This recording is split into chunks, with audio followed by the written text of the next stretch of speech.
أعوذ بالله من الشيطان الرجيم. بسم الله الرحمن الرحيم. الحمد لله رب العالمين الرحمن الرحيم مالك يوم الدين. إياك نعبد وإياك نستعين. اهدنا الصراط المستقيم صراط الذين أنعمت عليهم غير المغضوب عليهم ولا الضالين آمين. আলহামদুলিল্লাহ, আল্লাহ রাব্বুল আলামিনের অসংখ্য অগণিত শুকরিয়া যে আল্লাহ রাব্বুল আলামিন আমাদেরকে মহাগ্রন্থ আল কোরআন শেখার জন্য সুযোগ করে দিয়েছেন, সেজন্য বলি আলহামদুলিল্লাহ। সবাইকে জানাচ্ছি ইসলামের মহান সম্ভাষণ, আসসালামু আলাইকুম ওয়া রাহমাতুল্লাহি ওয়া বারাকাতুহু। আশা করি আল্লাহ রাব্বুল আলামিন সবাইকে ভালো রেখেছেন। তো প্রিয় শিক্ষার্থীবৃন্দ, আজকের এই 26 নম্বর পার্টে আমাদের যে বিষয়টি শিখতে হবে সেটি হলো নুন সাকিন এবং তানবিনের যে কায়দা মুখস্থ করার কথা বলা হয়েছে, সে কায়দা আমরা বিস্তারিত জানবো এবং শিখব। এর আগে আমরা শিখেছি মাখরাজ এবং মাদ। এখন আমরা নুন সাকিন এবং তানবিন শিখব, কারণ নুন সাকিন, এই যে নুন সাকিন এবং তানবিন, এই যে তানবিন আপনি যদি ভালোভাবে না শিখেন তাহলে আপনার পড়া শুদ্ধ থেকে যাবে, আপনার গুন্না মদ কোনো কিছুই হবে না। এই জন্য আমাদেরকে অবশ্যই নুন সাকিন এবং তানবিন এই দুটি বিষয় সবচাইতে বেশি পড়ার মাঝে, পড়ার শুরুতে এগুলো পাবেন না। আপনার যে আয়াত আছে, হ্যাঁ, যে কালিমা আছে, যে হারফ আছে, এর মাঝে এগুলো আপনি পাবেন। তো এই মাঝে যদি আমাদেরকে বেশিরভাগ পড়াই তো মাঝে, আপনি ওয়াকফ যেখানে করবেন সেখানে শেষ, কিন্তু মাঝের যে পড়াটা, আপনি শ্বাস নিয়ে যে পড়াটা পড়বেন, সেই পড়ার ভিতরে নুন সাকিন এবং তানবিনের কায়দা সবচাইতে বেশি। এই যে এখানে একটু দেখুন, এই একটা কায়দা, এই যে এখানে একটা কায়দা নুন সাকিনের পরে, এরপরে এইখানে দেখুন, এখানে একটা কায়দা, এখানে একটা কায়দা, এভাবে আপনার মানে অনেক, অর্থাৎ হরকতে কোনো কায়দা নাই, জবরজের পেশি কোনো কায়দা তেমন নাই। কিন্তু তানবিন এবং জজমের ক্ষেত্রে নুন সাকিনের উপর জজম হইলে সেই ক্ষেত্রে আপনাকে কায়দা মেনে চলতে হবে। দিন না কায়দাটা মানলে আপনার পড়াটা শুদ্ধ হয়। কায়দা কি? এখানে গুন্নার ব্যাপার স্যাপার আছে।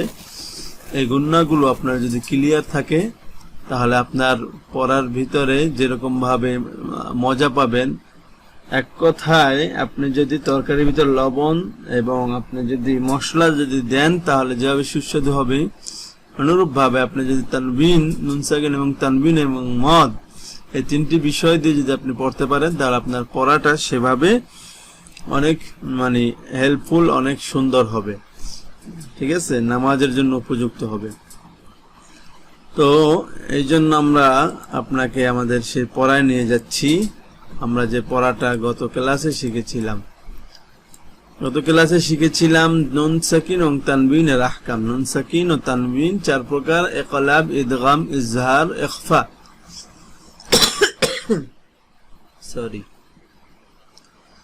ইকলাব, ইদগাম, ইজহার, ইখফা। ইকলাবের হরফ একটি বা ইদগামের হরফ 6টি। কি কি? ইয়া রা মিম লাম নুন। ইদগাম দুই প্রকার: ইদগাম বা গুন্না মানে গুন্না সহ, ইদগাম বিলা গুন্না মানে লা গুন্না নাই, লা গুন্না, ঠিক আছে। ইদগামে বা গুন্নার হরফ আবার 4টি: ইয়া ওয়াও মিম নুন। আবার ইদগামে বিলা গুন্নার হরফ 2টি: র লাম। আর ইজহারের হরফ 6টি: হামজা হা, আইন হা, গাইন খা। ইখফার হরফ 15টি: তাও তাও, জিম দাল, দাল জা, সিন শিন, সাদ দাদ, قض فا قاف كاف। এই টোটাল আপনার সব হরফগুলো এখানে দিয়ে দেওয়া হয়েছে। এখানে 15টি হরফ, এখানে আছে 6টি, 15 আর 6 21, এখানে আছে 6টি, তাহলে 27টি, আর একটি 28টি। ঠিক আছে, এই 28টি হরফ আপনার যদি নুন সাকিন এবং তানবিনের পরে আসে, কোন হরফটি গুন্না কিভাবে হবে, এই জন্যই মূলত নুন সাকিন এবং তানবিনের কায়দা। কোন হরফের গুন্না কেমন হবে সেটা যদি আপনাকে জানতে হয়, তাহলে এটা ভালোভাবে শিখতে হবে। সেই হরফের বিষয়গুলো যদি আপনি জানতে হয়, আশা করি বিষয়টি ক্লিয়ার হয়েছে আপনাদের কাছে। অর্থাৎ এই 28টি হরফে আপনি কিভাবে গণনা করবেন, যদি এই 28টি হরফের আগে, ঠিক আছে, 28টি হরফের আগে নুন সাকিন অথবা তানবিন থাকে, এক কথায়। আর নুন সাকিন এবং তানবিনের পরে এই 28টি হরফ আসবে। বুঝতে পেরেছেন? এই হচ্ছে মূল বিষয়। তাহলে আমরা এখন বিস্তারিত পর্বে নুন সাকিনের বিষয়গুলো একটু বিস্তারিত পর্ব। নুন সাকিন পড়ার পরে ইনশাআল্লাহ আমরা মিম সাকিন পড়ব আগামী ক্লাসে। আজকে নুন সাকিনটা পুরো ক্লিয়ার করব। তো নুন সাকিনের ক্ষেত্রে আপনাদেরকে প্রকার বলা হয়েছে 4টি। ইকলাব একেবারে সহজ বিষয়। ইকলাব দেখুন, প্রথম প্রকার হচ্ছে ইকলাব। এই যে প্রথম প্রকার যেটা দেওয়া হয়েছে সেটা হচ্ছে ইকলাব। এখন ইকলাবের বিস্তারিত একটু পড়বেন। আপনাদেরকে এই বিষয়টা একেবারে মুখস্থ রাখতে হবে। নুন সাকিন এবং তানবিন 4 প্রকার। ইকলাব, ইদগাম, ইজহার, ইখফা। ইকলাবের হরফ 1টি বা ইদগামের হরফ 6টি, ইজহারের হরফ 6টি, ইখফার হরফ 15টি। এই বিষয়টা একেবারে ঠোঁটস্থ রাখতে হবে। এরপরে আপনি এই বিষয়টাকে একটু অনুধাবন করবেন, তাহলে হয়ে যাবে ইনশাআল্লাহ।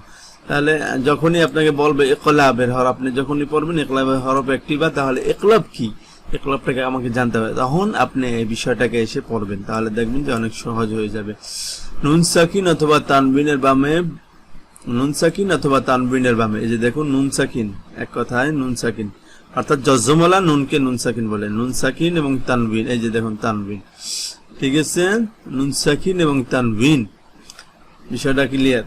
এখন কি বলছে, নুন সাকিন অথবা তানবিনের বামে বা থাকলে, ঠিক আছে, ইকলাব এর হরফ 1টি বা, ইকলাবের হরফ বা থাকলে নুন সাকিন এবং তানবিনকে মিম দ্বারা পরিবর্তন করতে হয়। বা থাকলে এটা মিম হয়ে যাবে। নুন সাকিন এবং তানবিনের পরে যদি বা থাকে, এক কথায় যদি নুন সাকিন এবং তানবিনের বা থাকে, সেই বাকে আপনি বা আর পড়তে পারবেন না, সে বা তখন মিম দ্বারা পরিবর্তন হয়ে যাবে। পরিবর্তন করে ফেলবেন। এটা কিভাবে করবেন দেখুন, মূলত ছিল মিন বাদি, ঠিক আছে, মিন বাদে ছিল, কিন্তু নুন সাকিন আসার কারণে বার আগে, অথবা নুন সাকিনের পরে বা আসার কারণে এখানে আপনি মিন নুন লাগাইতে পারবেন না, এখানে মিম বাদে ডাইরেক্ট আপনি মিম বলে ফেলবেন, তখন আর নুন বলতে পারবেন না। কেউ যদি নুন বলেন ভুল হবে। ডাইরেক্ট এখানে দেখুন মিমের চিহ্নটা আপনাকে দিয়ে দিচ্ছে, যাতে আপনি সহজে নুনকে মিম দ্বারা পরিবর্তন করতে পারেন। শুধুমাত্র একটা কারণ, এই কারণটা হচ্ছে জজমের পরে, নুন সাকিনের পরে নুনের উপর জজম আসার কারণে, বা নুনের উপর জজম আসছে এবং এই জজমের পরে নুন সাকিনের পরে বা আসছে।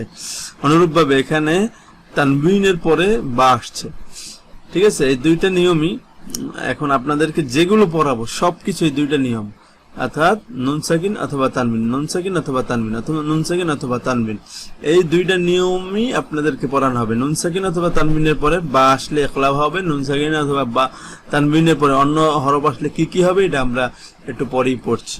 তো এখানে তাহলে বিষয়টা একেবারে ক্লিয়ার। নুন সাকিন এবং তানবিনের পরে যদি বা আসে, সেখানে আর বার উচ্চারণ আপনি করতে পারবেন না, সেখানে আপনাকে বা এই নুনকে মিম দ্বারা পরিবর্তন করতে হবে। এখানে আর নুন বলতে পারবেন না, মিন বলতে পারবেন না, মিম বাদি বলতে হবে। তাহলে শুন আরো বিস্তারিত একটু আর একবার পড়ে নি।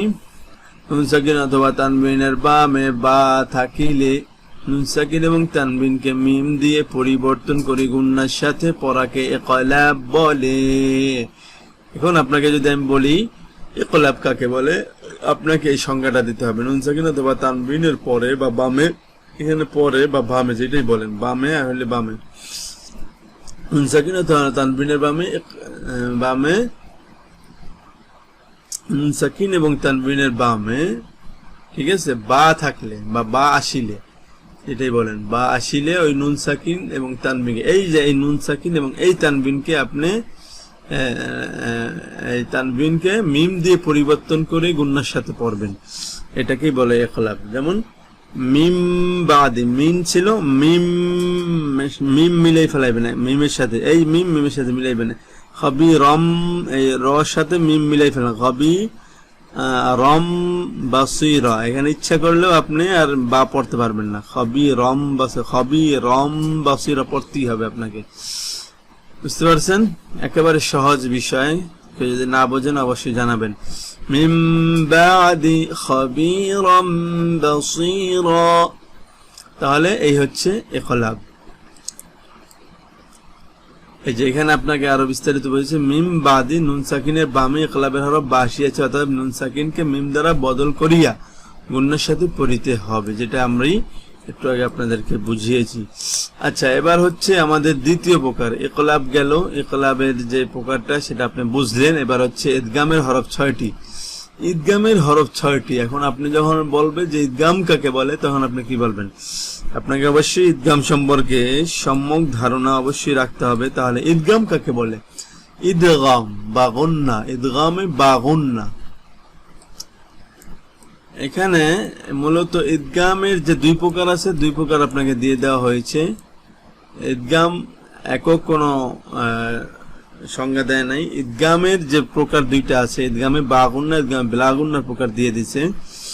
ইদগামে বাগুন্না, ইদগামের যেটা প্রকার সেটা আমি বলে দিই। সেটা হচ্ছে গিয়ে নুন সাকিন এবং তানবিনের পরে এই ধরনের এই 6 হরফের যে কোনো একটি হরফ আসিলে আপনাকে সেই নুন সাকিন এবং তানবিনকে আপনাকে কিছু হরফ আছে গুন্না সহ পড়তে হবে, কিছু হরফ আছে গুন্না ছাড়া পড়তে হবে। এখানে এই যে দুইটা প্রকার, দুইটা প্রকারে আপনাকে আলাদা আলাদা সংজ্ঞা দিয়ে বুঝিয়ে দেওয়া হয়েছে। ঈদগামে বাগুন্না, ঈদগামে বাগুন্না মানে গুন্না সহ, অর্থাৎ নুন সাকিন এবং তানবিনের পরে ইয়া ওয়াও মিম নুন বা ইয়া মিম ওয়াও নুন, এই 4 হরফের কোন হরফ থাকলে উক্ত হরফগুলোকে তাজদিদ দিয়ে গুন্নার সাথে মিলিয়ে পড়াকে ঈদগামে বাগুন্না বলে।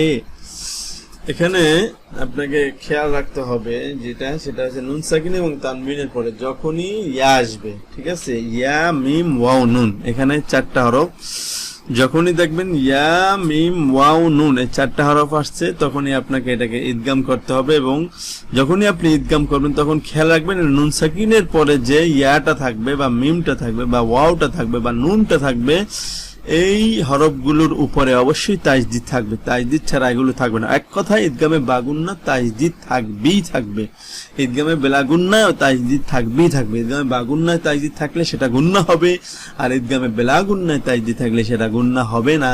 এই যে একেবারে সহজ বিষয়।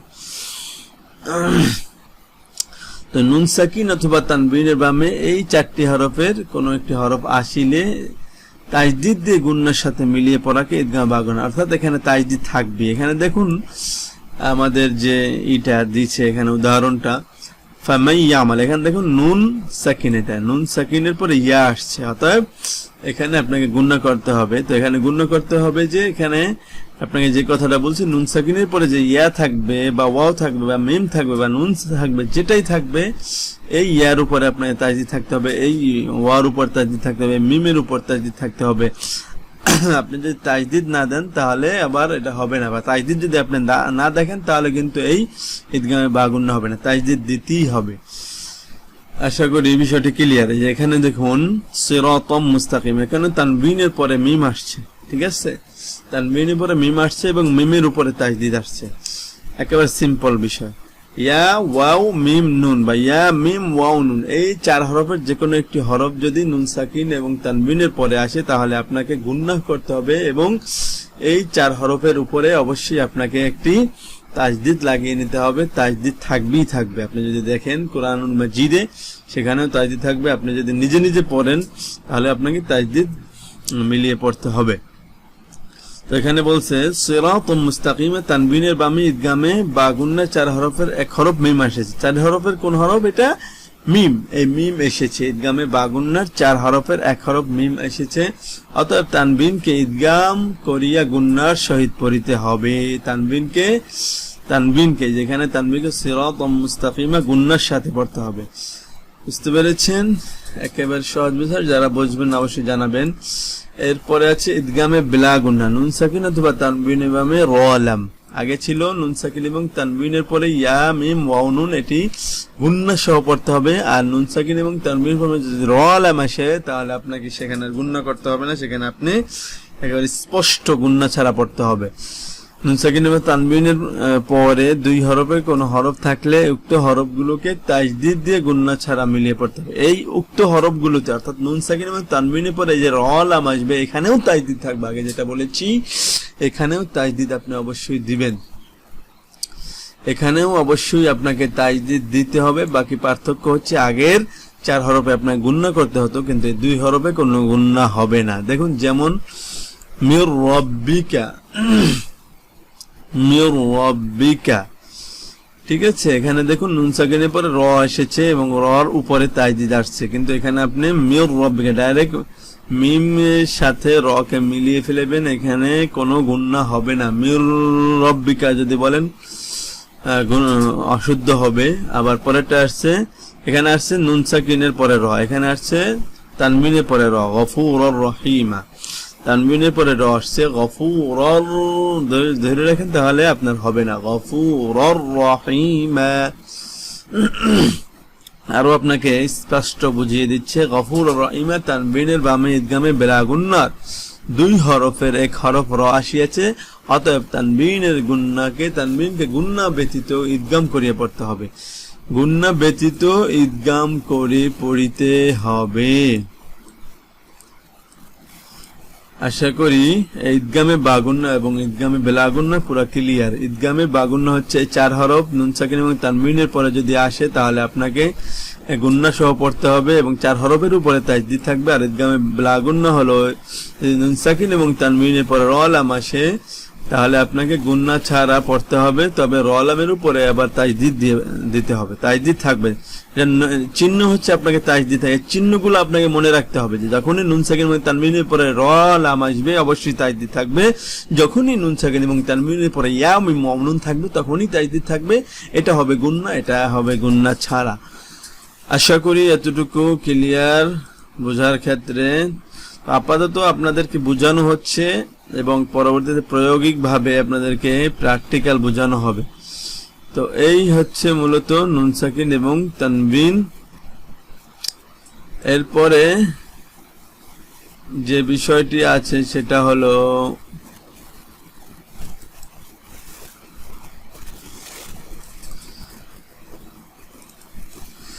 এরপরে আছে 3 নম্বর প্রকার। 3 নম্বর প্রকার হচ্ছে ইজহার। এই যে আমরা আগে যে প্রকারগুলো পড়ছি, এই যে দেখুন, এই যে আপনাদেরকে পড়ানো হয়েছে ইকলাব, ইদগাম, এই দুইটা গেছে নিচে, এই যে এখানে ইকলাব, এখানে ইদগাম, ইদগামে বাগুন্না, ইদগাম বিলাগুন্না, এখন যেটা পড়ালাম। এখন 3য় নম্বর প্রকার, এটা হচ্ছে ইজহার। এটা হচ্ছে ইজহার। ইজহারটাকে মনে রাখবেন, ইজহার একেবারে সহজ বিষয়। নুন সাকিন এবং তানবিনের পরে আপনার এই যে হামজা হা আইন হা গয়না খ আসলে কোনো গুন্না হবে না, এক কথা কোনো গুন্না হবে না, আপনার গুন্না ছাড়া পড়তে হবে, ইজহার করে স্পষ্ট করে পড়তে হবে। 3 নম্বর প্রকার হচ্ছে ইজহার।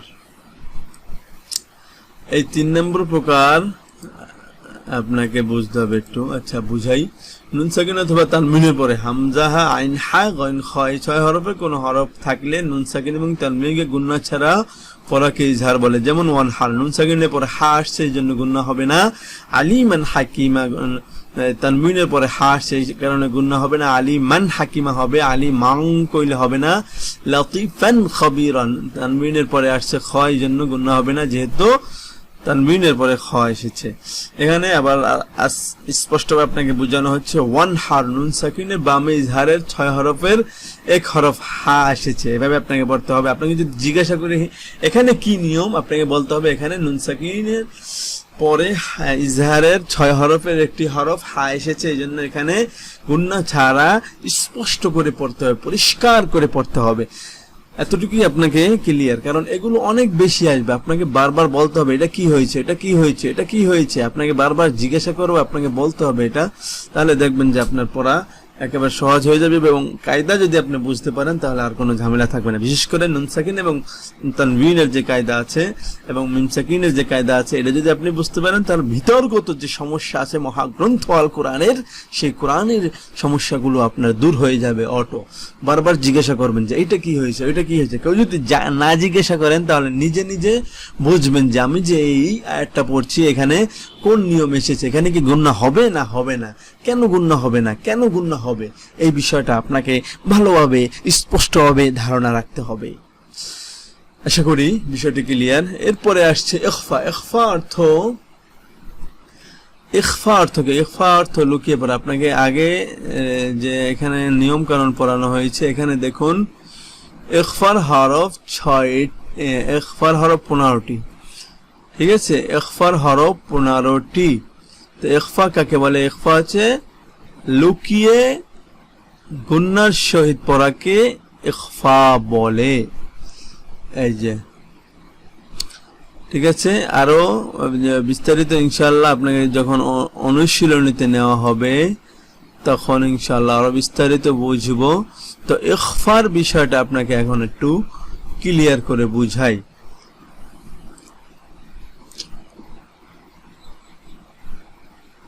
এই যে ইখফা মানে নাকের ভিতর লুকিয়ে গুন্না সহ পড়াকে ইখফা বলে। নাকের ভিতর লুকিয়ে গুন্না সহ পড়াকে ইখফা বলে। বুঝতে পেরেছেন? নাকের ভিতর লুকিয়ে গুন্না সহ পড়াকে ইখফা বলে। আরো প্র্যাকটিক্যাল বুঝি। নুন সাকিন অথবা তানবিনের বামে এই যে দেখুন তা, তা, জিম, দাল, দাল, জা, সিন, শিন, সদ, দ, ত, দ, ফা, কফ, কাফ। এটাকে আপনি কবিতার আকারে মনে রাখবেন। তাও, তাও, জিমো, দালো, দালো, জা, সিনো, শিনো, সদ, দ, দ, ত, দ, ফা, কফ, কাফ। এই 15 হরফের কোন হরফ থাকিলে কোথায়? নুন সাকিন অথবা তানবিনের বামে অথবা তানবিনের পরে কি করতে হবে? এই নুন সাকিন এবং তানবিনকে নাকের ভিতর লুকিয়ে গুন্না সহ পড়াকে ইখফা বলে। যেমন আংতা, ঠিক আছে, আংতা। এখানে দেখুন তানবিনের পরে তা আসছে, এখানে যদি আনতা বলেন তাহলে হবে না, তাহলে আপনার পড়া শুদ্ধ থাকবে। আমতাকে এখানে গুন্না করতেই হবে, একালিফ গুন্না। আংতা বলতে হবে, আংতা। তারপরে আছে না রং, এখানে তানবিনের পরে দাল আসছে, দেখুন এই যে দাল। এখানে দেখুন নুন সাকিনের পরে তা আসছে, এখানে তা, এই যে তা। এখানে দেখুন তানবিনের পরে দাল আসছে, দেখুন এই দাল। বুঝতে পেরেছেন? অর্থাৎ নুন সাকিনের পরে এই 15 হরফের যে কোনো একটি হরফ আসলে আপনাকে ইখফা করে পড়তে হবে, অথবা এই তানবিনের পরে 15 হরফের যে কোনো একটি হরফ আসলে আপনাকে ইখফা করে পড়তে হবে।